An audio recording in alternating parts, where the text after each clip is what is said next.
Thanks for watching the Business Blueprint. My name is Rich Bruckner. Today we're going to talk about the fear of change and why change has always been good for me in one way or another.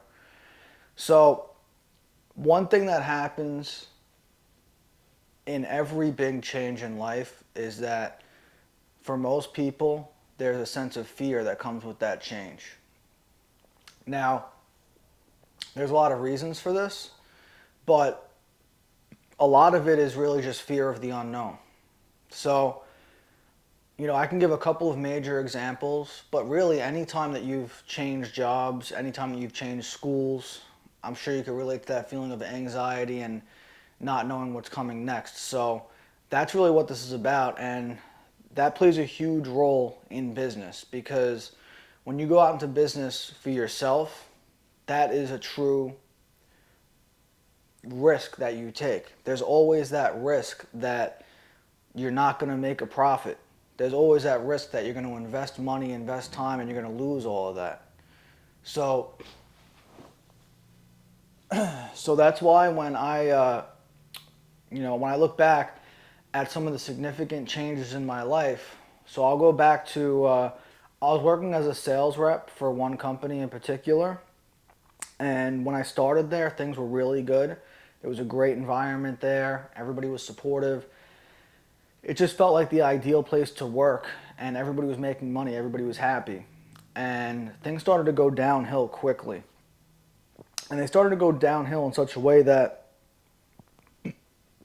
eventually it got to the point where I couldn't even see myself working at this company anymore.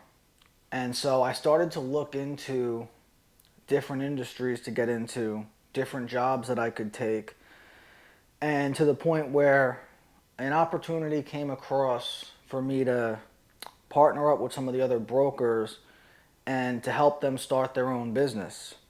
Now, this was presented to me in a way where I felt like I was going to own my own business. I was going to be able to, um, have a lot more control of the atmosphere, the environment, and the way things transpired. But again, it was a huge risk. I was making more money than I ever thought I could possibly make.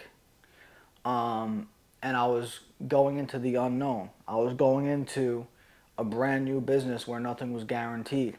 So that was the first time I really felt that fear, and I had to either stick and stay where I was, where I wasn't happy but I was making money, or I had to take that leap of faith and just hope for the best. And taking that risk was one of the best things I ever did because not only did it pay off financially, but I learned a lot through it. And by taking that risk and facing that fear, it became a reference point for me because a couple years later, when the relationship in that business turned south and the same thing started to happen, it started to become a place where I didn't feel comfortable working anymore.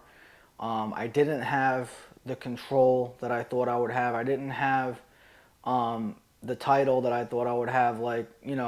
It just wasn't, I didn't feel like I was being treated the way that I thought I would be treated when I went there. So, again, I was faced with the option to either go look for a different job, maybe a different industry, or, the route that I ended up taking, which was I started my own company. And at that point, I had the reference point of knowing that fear of the unknown, and it was a lot easier to make that decision to just take that leap of faith at that point because I had already faced that before. And at the end of the day, it was really helpful to me to think, well, I'm already not happy here. Um, my other options are to try something completely different that also isn't guaranteed, or to try my own thing, which isn't guaranteed.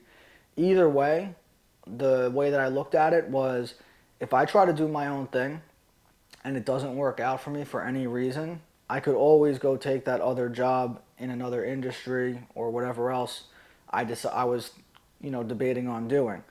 I looked at it that I was better off trying it out for myself, and at least if I failed on my own, then I still had the other fallback options, and things worked out in my favor. Same thing came along again when I had an idea for another business, and I started to invest my money and all my free time into getting this new business off the ground while I was running a completely different successful business. for a lot of people, there would be the fear, well, maybe I'm not going to do this because if I dump this money and there's no guarantee I'll get it back, but it's about weighing out the risk versus the reward. For me, it was worth taking that risk to see if I could pull something else out of it, and which turned out to be a successful social media business. So overall, you know, every time you face one of those fearful situations and you walk through it, for better or for worse, it might not work out in your favor. But when you see that the negative that comes out of it, it doesn't have to be a negative. You could learn a lesson from these things when they don't work out. See, like that social media business I got involved with, I'm not involved with anymore, and I learned a lot of lessons from it. It wasn't the ideal partnership for me to be in, and it wasn't my fault. It wasn't anybody else's fault. It was just it wasn't working out, and I learned a lot of lessons from that experience. If you want to hear more about the lessons I learned from that experience, leave it in the comments. Maybe I'll address that in a separate video. But the point being is that by taking risks, you might not make money, but you'll definitely gain experience no matter what, regardless of if it's an experience of something that you could do again in the future or something that you'll learn to avoid next time in the future. So at the very least, you're going to learn lessons from every risk that you take. I hope that helps if you're in a situation where you're facing some fear and some resistance, fear of the unknown and resistance to take action and move forward. If this helped you in any way, leave a comment. If you have any specific questions, leave a comment. Let me know. I'm here to help. And share this with somebody who might need to see it for sure. And, I don't want anybody to miss any of these future videos we have. We're going to be dropping a new video once a week about my experience in business. So make sure you subscribe and you never miss an episode of Business Blueprint. Thanks again for watching. I'll see you guys next week.